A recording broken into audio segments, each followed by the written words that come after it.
आखिर कौन है असली परमेश्वर? बहुत समय पहले की बात है। भारत के एक छोटे से गांव में आरव नाम का एक युवक रहता था। आरव बचपन से ही बहुत धार्मिक था। उसके घर में तरह तरह के देवी देवताओं की तस्वीरें टंगी थीं। कोई पूजा सुबह करता तो कोई शाम को। उसकी माँ तुलसी में दिया जलाती, पिता हर सोमवार शिव मंदिर जाते और उसकी दादी हर मंगलवार हनुमान जी का व्रत रखतीं। आरव को लगता था, सारे देवता एक ही है, सब रास्ते सही है। वह मंदिरों में जाता, प्रसाद चढ़ाता और कभी-कभी मन्नतें भी मांगता। लेकिन उसके जीवन में एक अजीब सी खालीपन थी। उसके दिल में हमेशा एक सवाल उठता, अगर मैं सबकी पूजा कर रहा हूं, तो मेरे जीवन में शांति क्यों नहीं है? क्यों मैं अंदर से खाली महसूस करता हूं? एक दिन की शुरुआत, एक सवाल जो सब बदल गया। एक दिन आरव अपने कॉलेज से लौट रहा था। रास्ते में उसने देखा, कुछ लोग एक जगह एकत्रित थे और बाइबल पढ़ रहे थे।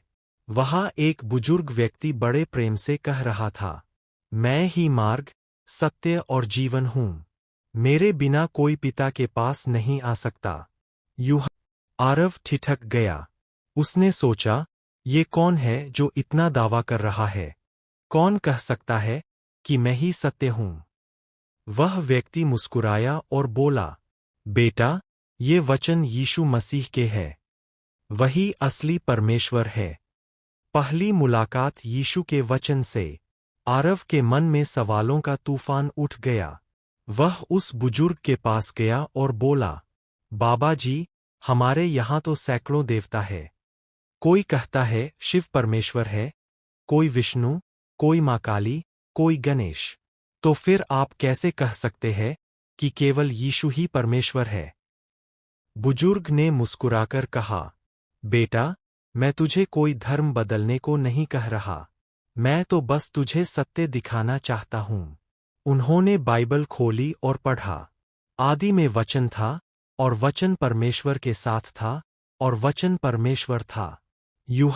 उन्होंने आगे कहा, बेटा, इस वचन में जो वचन कहा गया है, वह यीशु मसीह है। परमेश्वर ने स्वर्ग से उतरकर मनुष्य का रूप धारण किया ताकि वह हमारे पापों के लिए प्राण दे सके। दूसरे किसी भी देवता ने यह नहीं किया, क्योंकि केवल यीशु ही जीवित परमेश्वर है। एक दिन की शुरुआत, एक सवाल जो सब बदल गया। एक दिन आरव अपने कॉलेज से लौट रहा था। रास्ते में उसने देखा, कुछ लोग एक जगह एकत्रित थे और बाइबल पढ़ रहे थे। वहां एक बुजुर्ग व्यक्ति बड़े प्रेम से कह रहा था, मैं ही मार्ग, सत्य और जीवन हूं। मेरे बिना कोई पिता के पास नहीं आ सकता। यूहन्ना 14:06। आरव ठिठक गया। उसने सोचा, ये कौन है जो इतना दावा कर रहा है? कौन कह सकता है कि मैं ही सत्य हूं? वह व्यक्ति मुस्कुराया और बोला, बेटा, ये वचन यीशु मसीह के है। वही असली परमेश्वर है। पहली मुलाकात यीशु के वचन से। आरव के मन में सवालों का तूफान उठ गया। वह उस बुजुर्ग के पास गया और बोला, बाबा जी, हमारे यहाँ तो सैकड़ों देवता है। कोई कहता है शिव परमेश्वर है, कोई विष्णु, कोई माँ काली, कोई गणेश। तो फिर आप कैसे कह सकते हैं कि केवल यीशु ही परमेश्वर है? बुजुर्ग ने मुस्कुराकर कहा, बेटा, मैं तुझे कोई धर्म बदलने को नहीं कह रहा। मैं तो बस तुझे सत्य दिखाना चाहता हूं। उन्होंने बाइबल खोली और पढ़ा। आदि में वचन था, और वचन परमेश्वर के साथ था, और वचन परमेश्वर था। यूहन्ना 1। उन्होंने आगे कहा, बेटा, इस वचन में जो वचन कहा गया है, वह यीशु मसीह है। परमेश्वर ने स्वर्ग से उतरकर मनुष्य का रूप धारण किया ताकि वह हमारे पापों के लिए प्राण दे सके। दूसरे किसी भी देवता ने यह नहीं किया, क्योंकि केवल यीशु ही जीवित परमेश्वर है। आरव की उलझन और आत्मिक खोज। आरव रात भर सो नहीं सका। उसने अपने कमरे में जाकर कहा, हे ईश्वर, अगर तू सच में है, तो मुझे सच्चाई दिखा। कौन है असली परमेश्वर? उसी रात उसने एक सपना देखा। वह खुद को एक अंधेरे जंगल में देखता है।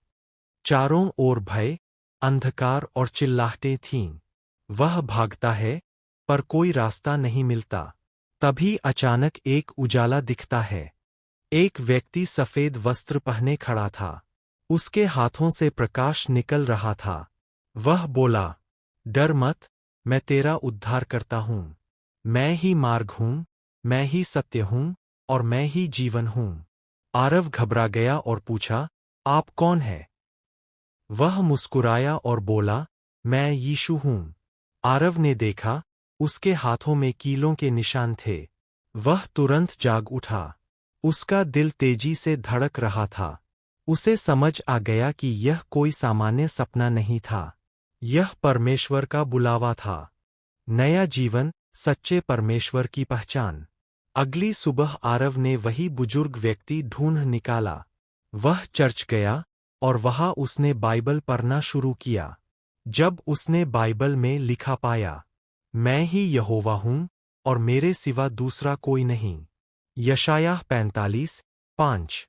और आगे पढ़ा, जो पुत्र को देखे और उस पर विश्वास करे, उसे अनंत जीवन मिले। यूहन्ना 6:40। तब उसके मन का पर्दा हट गया। उसे एहसास हुआ कि सच्चा परमेश्वर एक ही है, जो सृष्टि का रचिता है, जो पाप से मुक्ति देता है, जो मृत्यु पर विजय पाया, और जो आज भी जीवित है, यीशु मसीह। संघर्ष और समाज का विरोध। जब आरव ने अपने घर वालों को बताया कि उसने यीशु को अपना प्रभु और उद्धारकर्ता स्वीकार किया है, तो घर में हंगामा मच गया। पिता बोले, क्या तुम अपने पूर्वजों की परंपरा भूल गए? माँ रोने लगीं, लोग क्या कहेंगे?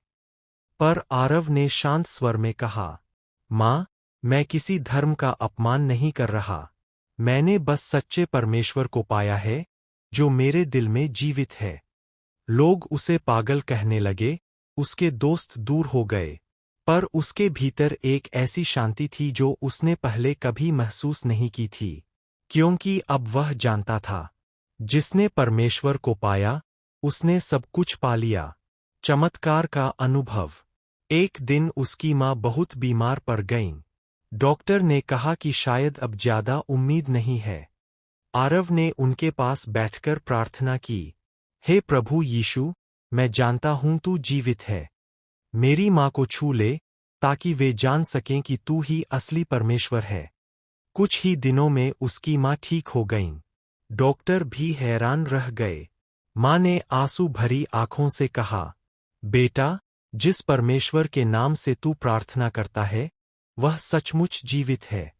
उस दिन से पूरा परिवार यीशु पर विश्वास करने लगा। सच्चाई की पहचान। आरव ने अपने जीवन से एक बात सीखी, परमेश्वर बहुतों के नाम से नहीं पहचाना जाता, बल्कि उसके कार्य से पहचाना जाता है।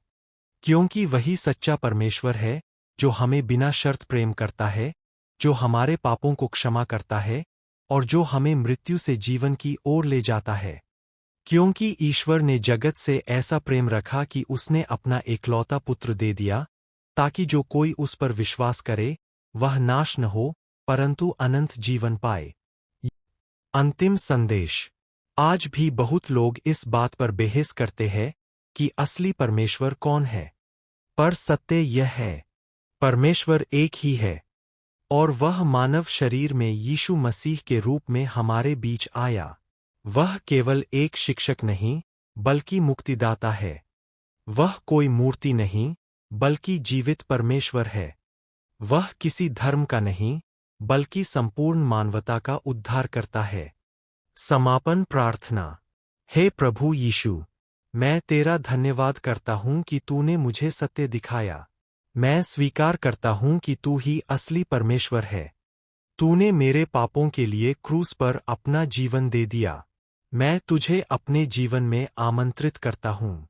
मेरे भीतर आ, मेरा मार्गदर्शन कर, और मुझे अपने प्रेम में बढ़ा। जो इस कहानी को पढ़ रहे हैं, सुन रहे हैं, और तेरे वचन को ग्रहण कर रहे हैं, उन्हें भी अपनी सच्चाई का दर्शन दे। यीशु के सामर्थी नाम में, आमीन। इसका निष्कर्ष। असली परमेश्वर वह नहीं जो हम पत्थर या मूर्तियों में ढूंढे। बल्कि वह जो हमारे दिल में जीवित है, हमें प्रेम करता है और हमारे साथ चलता है। और वह है प्रभु यीशु मसीह।